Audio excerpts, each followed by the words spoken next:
Hi, this is Mike from Rock and Load, and I have the pleasure today of talking to John Leven from Europe. Hello, John. My pleasure. Pleased to meet you. I want to talk right back at the beginning of Europe, if that's okay to start with. Yeah, sure. Well, from my first experience, I first saw Europe in 1986 at Manchester Apollo on the final countdown tour. I then saw you supporting Bon Jovi at Milton Keynes Bowl. A couple of years later. What memories do you have from those days in the UK? Everything is blank, it's all dark. No, I remember touring in those days in England. It was fantastic. And I remember that the bowl thing we did. Yeah, because you were second on the bill. So we had Vixen. Was Skid Row as well, yeah. I think, and you came on, and I think people had the preconception that you were a lot softer than you were, and you came on and you blew everybody away. Yeah, the whole there's there's like a lot of 60,000 people people there, in this. and you just blew everybody away. Yeah, we were in the middle of recording Prisoners in Paradise as well, so we took off and just came out to do that show, and then we're back and finished the recording of Prisoners in Paradise. Yeah, it was great days. It's like I say, it's that was the height of your fame, was it? Obviously, when the final countdown came out and you had number ones all over the world, that was the height of your fame. But then, from then on, you became more of a rock band as opposed to a charting band, didn't you? Yeah, we were signed to the record company, Sony Records, and they had like two departments, one for rock and roll and one for the mainstream pop artists. Yeah. And once we saw the record sales of Europe, we kind of ended up on that pop department, and they wanted to manufacture us as they used to do to pop bands. Yeah. So we ended up flying around in Europe and doing playback shows, TV shows. And so In fact, you were on a couple of nights ago. There was on BBC TV. That was Top of the Pops, the '80s, and you had all the pop bands like Dexys, Midnight Runners, and Wham, and they were all on there, all the big '80s. And then Europe came on doing the final countdown, and you were there in your long coat that came down to your ankles. And Bon Jovi was there at the same night. Yeah, they had Bon Jovi on as well, doing Living on a Prayer. Yeah, it was really funny to watch. I'm talking to John in a couple of days' time, and there he is on my television. Really? The first phase of the band, obviously you recorded, was it 5 albums that you recorded in the first phase? Yeah, I guess so, yeah, 5. It was. The second phase, you now recorded 4 albums. Is it like you started all over again? Is it like a new band, but with the experience of the first time? Yeah, and the experience is that we're not going to have anyone telling us how to do anything, or if we're recording an album, we're not going to have a record company telling us, well, you maybe should try to write songs in this certain type. We own ourselves. We do the records the way we want to do them, and we give it to the record company, and if you don't like it, we go to another record company. So we have total control over what we do, and that's the main difference, I think. You've had 2 very successful, the last 2 albums were Bag of Bones and Last Look at Eden were very successful, weren't they? War of Kings now, I'm sure it will be just as successful, but from Last Look at Eden, it's took off since then again, hasn't it? The success. Yeah, I think so. Last Look at Eden was really good for us. Bag of Bones, we went into slightly different direction. Bluesy, and a lot bluesier, and now we're doing this with War Kings. I'm not even sure myself. It's really hard sometimes when you're in the middle of it to see what direction it is. I can imagine. In a couple of years I might say, we went that direction. But we never sit down before and say, let's do it this way or do it that way. It's just something that comes out, and we had a fantastic producer, Dave Cobb, helping us do this album. And I'm really pleased with it. He's getting a massive name for himself now, Dave Cobb, isn't he? And he doesn't just... He picks and chooses his bands, doesn't he? He's produced Whiskey Myers and Rival Sons. Yeah. They're not huge bands, No. but the bands that he's making their albums to be one of the best albums out there. Yeah, so As he's done with War of yeah, Kings. so we thought that we took a big chance because we heard him through listening to Riverson's albums, and I thought, wow, who's this producer? He sounds great. And we thought, well, let's ask this guy. But he's doing really independent stuff and smaller things, and except for Riverson's. But let's take a chance and ask him. And he came back and said, well, I used to play the drums to the final count. Yeah, I want to do it. Brilliant. And he's had a big, not a big input, but an influence on the sound, hasn't he? Oh yeah, War of Kings. Yeah, absolutely. Yeah, I've seen interviews with Joey saying that you've left about 20% for the producer or the moment. I brought in some really good ideas. All the ideas he came up with was really brilliant.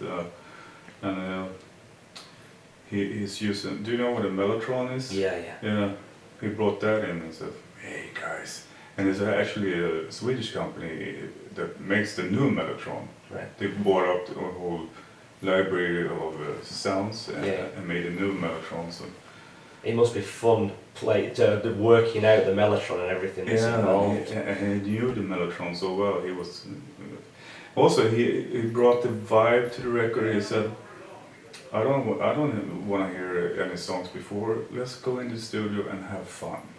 And we had so much fun with Cool. Yeah. Cool. You say you're doing everything yourselves now and you're not taking any advice from anybody. Are there any mistakes that you made the first time round that you've learnt from those mistakes? I don't want to know specifics. But you're just doing what everybody was telling you, like the record company telling you that you have to go on tour now for 1 month and doing TV shows, playback. Yeah. If anyone would tell us to do that today, we said, no, I don't think so. We're not going to do any playback stuff. Cool. And also economically and financially, business decisions. Yeah. There's a lot of stuff that you can done much better. It's more of a business now than it ever was, the music industry, isn't it? Yeah, well, nowadays you really have to look after yourself because the record sales are not like they used to be in the 80s and stuff like that. So you play quite a lot of the old songs in your sets now, don't you? I know you've only got 70 minutes on this tour, so you have to cut it down a little bit. What's your favourite song of the older songs that you play live? Let's Look at It, and it's a great favourite. I love that song.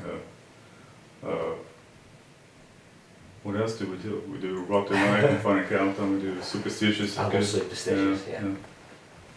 Right. Talking again about the new album War of Kings, it's heavily influenced on classic rock, isn't it? All the old classic rock bands. Yeah. Whereas Bag of Bones, like I say, was very bluesy. Yeah. You're influenced now. What bands influenced you? Does each member have different bands that influence them? I think so. For me, it was. I'm totally into the old school of Sabbath, Black Sabbath. Black Sabbath, of course, and Deep Purple, Led Zeppelin, and stuff like that. I think some of us in the band might have a different. What they've been listening to. John he used to be more into UFO and Michael Schenker and stuff like that. Well, I was into that too, but before it was more like. Yeah, so was I.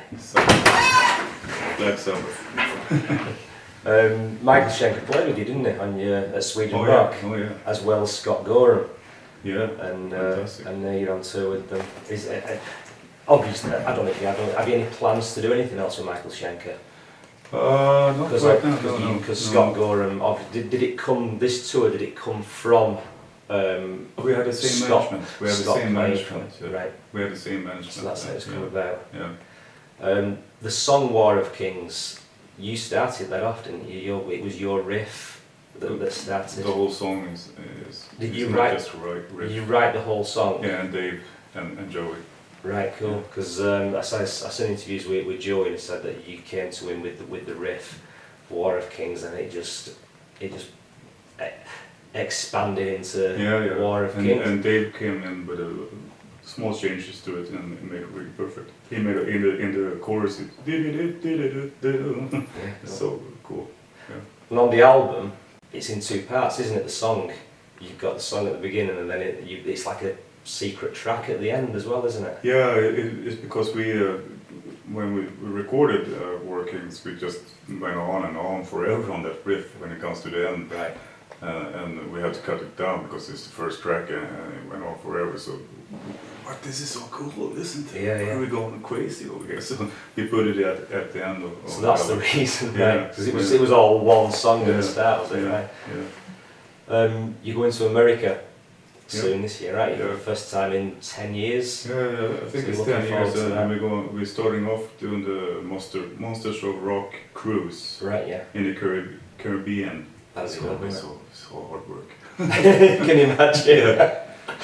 Oh, what? Time to play? All right. Yeah, it's gonna be great. I think we're playing 3 nights in a week on that boat. Right. Yeah, they're really hard work. Yeah. So I'm thinking about bringing my boys, my kids out on that boat. Yeah, that'd be good. Yeah. When the final countdown was out at first, was that not big? Was that big in America at the time? Oh yeah, it was huge. We saw the. But then you didn't. Sorry. But then you didn't tour there, did you? I think we did a really big mistake because we toured with Def Leppard after the Final Countdown. Final Countdown had sold like 3 million records in America. Right.